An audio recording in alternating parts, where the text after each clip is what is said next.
साथियों नमस्कार, कैसे हैं आप सब लोग। साथियों, जब भी मामला बेस्ड होगा सर्कमस्टेंशियल एविडेंस के ऊपर तो एक क्वेश्चन डिफेंस के माइंड में आता है कि क्या वो सर्कमस्टेंसेस जो प्रोसिक्यूशन ने रख दी है उसके आधार पर किसी अक्यूज को हम गिल्ट मान सकते हैं या उसे प्रोसिक्यूट कर सकते हैं या सब कुछ ख़त्म हो गया। साथियों, एविडेंस दो तरह की है, डायरेक्ट और सर्कमस्टेंशियल। अगर डायरेक्ट एविडेंस नहीं है मींस किसी ने ना देखा ना ऑब्जर्व किया, तो केस जो है बेस्ड सर्कमस्टेंशियल एविडेंस पे। और जब भी केस बेस्ड सर्कमस्टेंशियल एविडेंस पे, वहाँ पर भार जो है प्रोसिक्यूशन का काफ़ी हद तक बढ़ जाता है।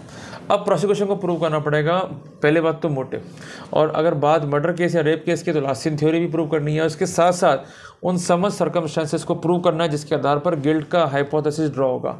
अगर क्रैक आ गया या कोई भी ऐसी सर्कमस्टेंसेस जो केस में वाइटल थी वो प्रूव नहीं हो पाई या चेन जो है ब्रोक हो गई, तो डेफिनेटली उसका फ़ायदा जो है अक्यूज को मिल जाएगा।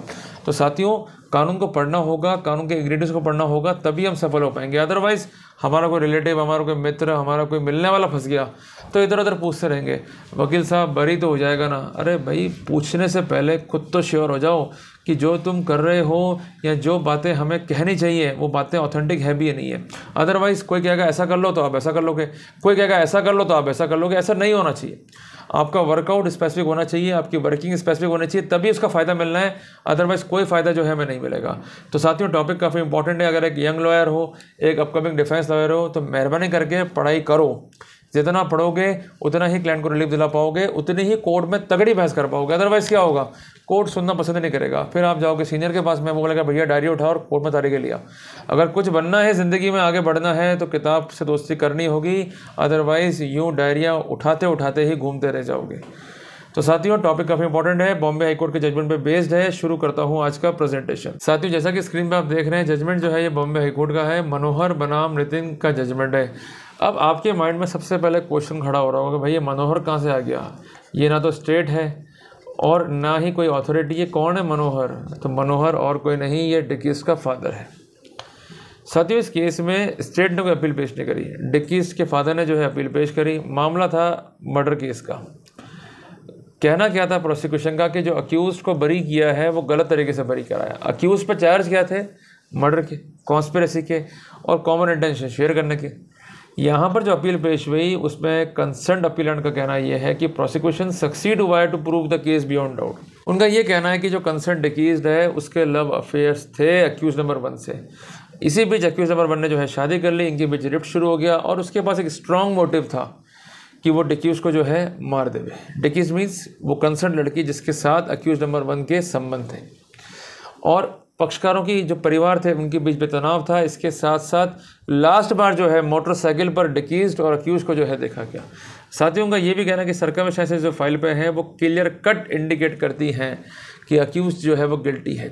उनका ये भी कहना है कि जो कंसर्न्ड प्रोसिक्यूशन है वो सपोर्ट करता है ऑल द एविडेंसेस को, और सभी ने पुरजोर तरीके से बयान देकर ऑफेंस को बियॉन्ड डाउट साबित करने का जो है प्रयास किया। उनकी ये प्रार्थना थी कि अक्यूज को जो है वो दोष सिद्ध किया जाए। साथियों, इसके विपरीत रेस्पोंडेंट का कहना यह है कि प्रोसिक्यूशन फेलियर है to prove the case. Case is not based on direct evidence, it is based on circumstantial evidence. When case is based on circumstantial evidence, the prosecution has to prove each and everything beyond doubt. They have to prove the last scene theory, they have to prove the motive, they have to prove the chains without any breakage. जिस पर केवल guilt का hypothesis आएगा।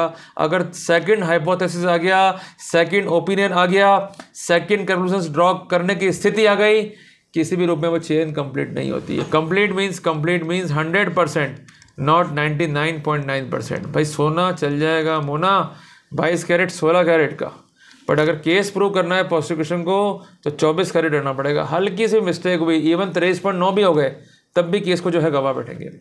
तो कहने की बात यह है कि इनको वर्कआउट करना है, पर इनके वर्कआउट में आपको खलल डालना है। इनकी तपस्या में आपने भंग कर दिया और इनको कंप्लीट नहीं करने दिया चैन, तो डेफिनेट उसका फ़ायदा उठा के ले जाओगे मेरे भाई। जो इस केस में हुआ है, स्टेट ने जो है इम्प्यूट जजमेंट का जो है सपोर्ट किया, बट उसका ये कहना था भाई ये नितिन को कन्विट कर दो, बस बाकी को छोड़ दो। ऐसा थोड़े ना होता है। मतलब मन मर्जी की बहस, मन मर्जी के आर्गूमेंट, कानून पढ़ना नहीं है, बस सजा कर दो। एक तो ये अगरबत्ती गैंग और ये मोमबत्ती गैंग और ये मीडिया गैंग तो और साथ दे देती है इनका। अरे भाई ये आदमी है, इसको सजा कर दो। अरे भाई इसने मर्डर कर दिया, इसने रेप कर दिया, इसने ये कर दिया, इसने वो कर दिया। अरे कर दिया होगा, लाख गुना कर दिया होंगे, पर सबसे इंपॉर्टेंट बात है कि जो डॉक्ट्रिन कानून की है वो है इनोसेंस प्रिज्यूम करने की।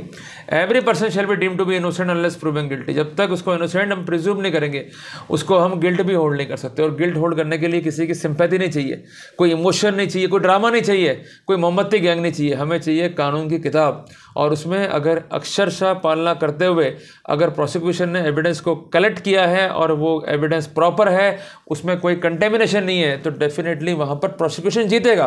पर कंटेमिनेशन है और गुंजाइश इंटरफेरेंस की, तो वहाँ पर डेफिनेट उसका फ़ायदा जो है अक्यूज पक्ष को जो है मिलना चाहिए।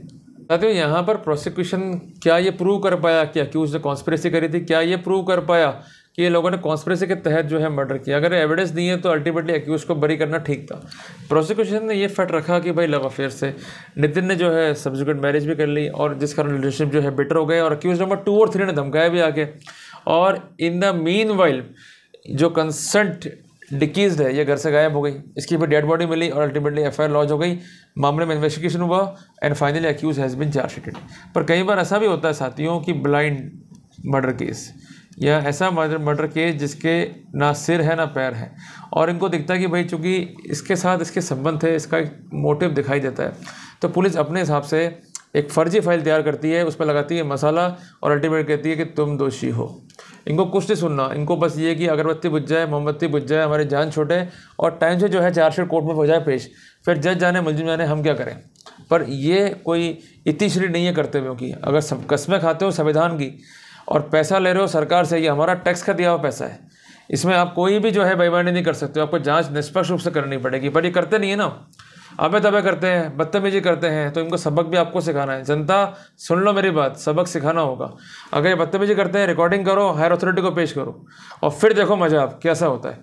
रिश्वत मांगते हैं, इनको ट्रैप करो एंटी करप्शन में, कम से कम अपने राइट्स को सिक्योर करो। आपको जगना होगा, अगर आप जगोगे तो आपके राइट्स जो है सिक्योर होंगे, अदरवाइज आपको ये शोषण करते रहेंगे। यहाँ पर प्रोसिक्यूशन ने गवाह पेश कर दिए, डिफेंस ने भी अपनी बातें रख दी। प्रोसिक्यूशन ने उन सर्कमस्टेंसेस को रखा जिसके आधार पर ये कहते हैं कि ही इज़ गिल्ट। सबसे पहली बात लव अफेयर, तो उसमें कौन सी बड़ी बात हो गई? आखिरी बार साथ साथ देखा तो उसमें कौन सी बड़ी बात हो गई? और इससे जो है मैरिज कर ली और जिससे लेके दोनों के बीच में रिफ्ट आ गया, अल्टीमेटली उसकी हत्या कर दी। ये कोई पागल बनने की थ्योरी है क्या? अरे भाई, तुम्हें केस प्रूव करना है, ना कि ड्रामा प्ले करना है। ये स्टोरी चलती है कॉलेज के ड्रामा में या कोई थिएटर ड्रामा के अंदर, बट अगर रियल सेंस में इंडियन कोर्ट्स में हो तो you have to prove the real case and have to broad the real case. दोनों ही बातें यहाँ पर दिखाई देती नहीं थी। सबसे इंपॉर्टेंट बात, जो भी सर्कमस्टेंसेस फाइल पर आई वो कनेक्ट कैसे कर रही है ये तो बताया प्रोसिक्यूशन।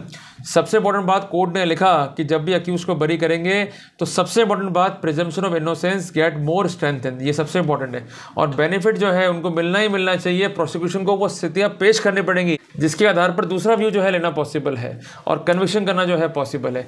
मियर सरमाइसिस पर, मियर रीएप्रिसिएशन पर, मियर रीएवोल्यूशन पर कोई भी इंटरफेरेंस जो है परमिसेबल नहीं है। सबसे इंपॉर्टेंट बात, इनको ये बताना पड़ेगा कि चैन क्या है और किस तरह से जो है कनेक्ट कर रही है। अगर चैन कनेक्ट नहीं कर पा रहे, सर्कमस्टेंसेस को प्रूव नहीं कर पा रहे, तो सिर्फ ये कह देना कि लास्ट सीन था, ये सफिशिएंट नहीं है। लास्ट सीन का भी एक फंडामेंटल है कि लास्ट सीन मीन्स इसको ही आखिरी बार देखा गया और जब डिकीज्ड की डेड बॉडी मिली और जो लास्ट बार देखा गया उसके बीच गैप काफ़ी कम होना चाहिए ताकि किसी थर्ड पार्टी का इंसर्शन जो है हम रूल आउट कर सकें। अगर ऐसा नहीं है तो वहाँ पर हम लास्ट सीन थ्योरी को कंक्लूसिव नहीं मान सकते हैं। इसको आप नोट करके रखो।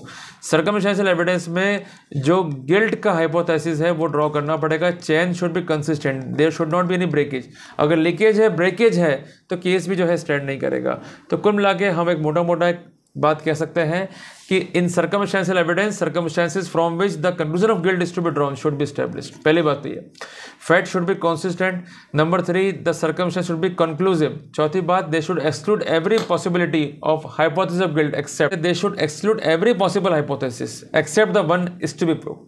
और सबसे इंपॉर्टेंट बात, there should not be any ground of suspicion. अगर ये है तो केस सर्कमस्टेंशियल एविडेंस का प्रूव नहीं होता है। तो दिक्कतें तो हैं इनके लिए, इनको भी केस प्रूव करना है। अगर ये प्रूव नहीं करते हैं, they could not say the judgment of trial court is perverse और इनलीगल। तो कोर्ट ने इन बातों को देखते हुए जो है अपील को खारिज करने के ऑर्डर पारित किए। तो साथियों, थाना कितना आसान, अगर कानून पढ़ लेंगे तो बातों को समझ जाएंगे, अदरवाइज इधर भटकेंगे उधर भटकेंगे। तो मेरा कहना कि भटको मत। अगर ज्ञान है और आपको यूट्यूब पे मिल रहा है, आपको ज़रूरत नहीं पेड़ के नीचे बैठने की, जो पहले ऋषि मुनि बैठा करते थे।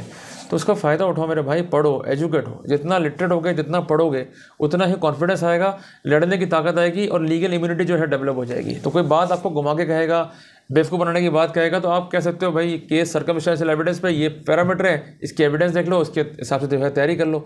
तो घबराने का नहीं मेरे भाई, मेहनत करनी है, आगे बढ़ना है, निश्चित तौर पर अपन सफल होंगे। साथियों, मिलते हैं एक नए टॉपिक के साथ, और इस वीडियो को लाइक और शेयर जरूर करा करो, ताकि जो लोग कानून को नहीं जानते हैं उन तक कम से कम लीगल बात पहुंचेगी, तो अपने आप को अलर्ट और अवेयर कर पाएंगे, अपने आप को जो लीगली जो है वो अपडेट कर पाएंगे। यही हमारी संकल्पना है, यही डिफेंस की संकल्पना है, यही सोनी एरेना की जो है संकल्पना है। तो साथियों, मिलते हैं एक नए टॉपिक के साथ, तब तक के लिए जय हिंद, जय भारत।